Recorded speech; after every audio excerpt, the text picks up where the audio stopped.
تو ہم نے اپنی زندگی میں اذکار کے حوالے سے، وظائف کے حوالے سے جتنا سمجھا اور سیکھا ہے اس کا خلاصہ یہ ہے۔ السلام علیکم ورحمۃ اللہ وبرکاتہ۔ ناظرین، مستمعین، اللہ تبارک و تعالیٰ کی توفیق سے اذکار کا سلسلہ جاری ہے۔ ہم اپنے ناظرین کو اور اہل اسلام بھائیوں کو اور بہنوں کو، مرد و خواتین کو گاہے گاہے قرآنی نبوی اذکار اور وظائف بتلاتے رہتے ہیں۔ اللہ تبارک و تعالیٰ کی توفیق سے 20-25 سالہ مطالعہ جو ہم نے کیا ہے، آپ اس کا نچوڑ سمجھ لیں، اس کا آپ خلاصہ سمجھ لیں۔ جو شخص ہر قسم کے نقصان سے بچنا چاہتا ہے، جو شخص ظاہری اور باطنی ہر قسم کے دشمن سے بچنا چاہتا ہے، جادو، نظر بد، اسیب اور یہ جتنے بھی تعویذات کے ذریعے لوگوں کو تکلیف اور پریشانی پہنچانے والے سلسلے اور ذریعے ہیں، ان کو ختم کرنا چاہتا ہے، اس کے لیے ایک زبردست اور بہترین اور شاندار وظیفہ اور پڑھائی یہ ہے کہ آپ معوذتین، پناہ دینے والی جو 2 صورتیں ہیں نا، سورۃ الفلق اور سورۃ الناس، یہ بہت زیادہ پڑھا کریں۔ سورۃ الفلق اور سورۃ الناس پڑھنے والے بندے کو کوئی دشمن نقصان نہیں دے سکتا۔ چھوٹے بڑے، ظاہری، باطنی، اندرونی، داخلی، خارجی، سب دشمن ناکام ہو جاتے ہیں جو انسان اپنے آپ کو ان دونوں صورتوں کے حصار میں رکھتا ہے۔ ان صورتوں کو اپنی زبان کا ورد بنائیں، ان کو سمجھ کر پڑھیں۔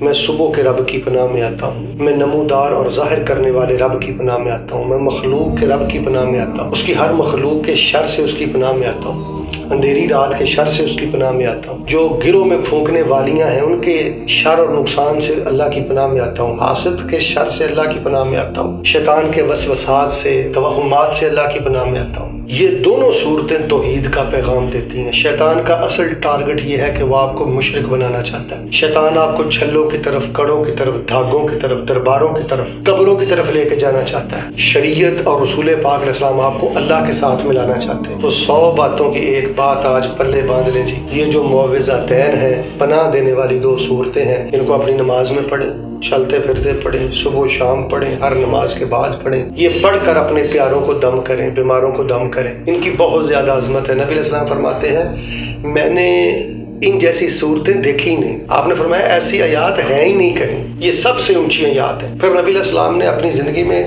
کئی مرتبہ صحابہ کو نماز میں یہ پڑھنے کا حکم دیا، اقرأ بہما فی صلاتک، اقرأ بہما، ان کو پڑھا کرو، پڑھا کرو۔ کئی صحابہ کو آپ نے کہا۔ نبی علیہ السلام رات کو سوتے وقت بڑے اہتمام سے ان کو پڑھتے۔ ان کے ذریعے نبی علیہ السلام دم کرتے تھے، دم کرواتے تھے، علاج معالجہ ان کے ذریعے نبی علیہ السلام کیا کرتے تھے۔ سورۃ الفلق کی یہ 5 آیات ہیں، سورۃ الناس کی یہ 6 آیات ہیں، یہ ٹوٹل 11 آیات جب ایک دفعہ آپ پڑھتے ہیں اللہ آپ کو 1510 نیکیاں عطا کرتا ہے، اور اگر آپ ساتھ بسم اللہ ملا لیتے ہیں دونوں مرتبہ 1800 سے زائد اللہ آپ کو نیکیاں عطا کرتا ہے۔ تو ہم نے اپنی زندگی میں اذکار کے حوالے سے، وظائف کے حوالے سے جتنا سمجھا اور سیکھا ہے اس کا خلاصہ یہ ہے کہ آپ جہاں بھی ہیں خود کو اللہ کی پناہ میں دے کے رکھیں۔ آپ کو کسی چیز کا خدشہ ہے، اندیشہ ہے، ڈر ہے، خوف ہے، کسی غوث، کسی کتب، کسی مجذوب، کسی ابدال، کسی چھوٹے بڑے کو آوازیں مارنے کی ضرورت نہیں۔ اس کو آواز مارے جس کو پیر عبد القادر جیلانی رحمۃ اللہ علیہ آوازیں مارتے تھے، حضرت جعفر صادق رحمۃ اللہ علیہ آوازیں مارتے تھے۔ اس کی پناہ میں آئے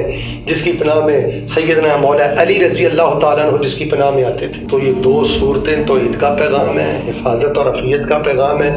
یہ پڑھنے والا بندہ ناکام نہیں ہو سکتا، نامراد نہیں ہو سکتا۔ ایک صحابی کو نبی علیہ السلام نے یہ 2 صورتیں سکھلائیں تو آپ نے محسوس کیا کہ اس کو کوئی زیادہ خوشی نہیں ہوئی، تو آپ نے صبح کی جب جماعت کروائی تو پہلی رکعت میں فلق پڑھ دی، دوسری میں ناس پڑھ دی، اور آپ نے فرمایا اب بتاؤ کیا خیال ہے تمہارا؟ یہ اتنی اہم ترین صورتیں ہیں کہ جن رکعات میں 100 سے زائد آیات پڑھتا ہوں وہاں میں نے ان 2 صورتوں کو پڑھا۔ تو مرد و خواتین کی خدمت میں ہماری مؤدبانہ گزارش ہے جی کہ ان 2 صورتوں سے پیار کریں، صرف رٹا نہیں، ان کو سمجھیں، ان کو سیکھیں، ان کو اپنی زبان کا ورد بنا لیں اور بے فکر ہو جائیں، بالکل بے فکر ہو جائیں۔ کسی چھلے کڑے دھاگے کی آپ کو کوئی ضرورت نہیں۔ اللہ مجھے اور آپ کو ان دونوں صورتوں کی سچی محبت نصیب فرمائے، آمین ثم آمین۔